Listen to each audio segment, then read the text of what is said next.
Welcome to Kenton's videos. Enjoy the video. In this video, I will explain how to get good at Pokémon TCG Live. To start, focus on building a strong deck. Understand the core mechanics like energy and attacks.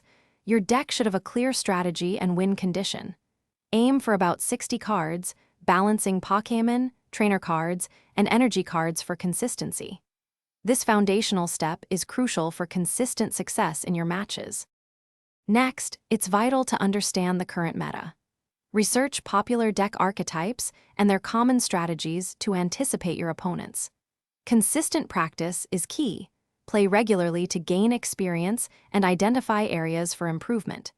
Utilize the in-game ladder to test your decks against a wide variety of opponents, refining your approach with each match you play. Mastering strategic play and resource management is your next step. Learn when to play cards and when to hold them for maximum impact. Develop a strong understanding of turn sequencing to optimize your plays. Always try to anticipate your opponent's moves and plan several turns ahead, which is essential for securing victory in competitive matches. Finally, continuous improvement comes from learning. Analyze your losses to understand mistakes and refine your deck or strategy. Watch skilled players and content creators to learn advanced techniques and new approaches. Engage with the Pokémon TCG Live community for valuable tips, deck ideas, and to discuss strategies, fostering growth in your gameplay. Thanks for watching. Consider subscribing if we helped you.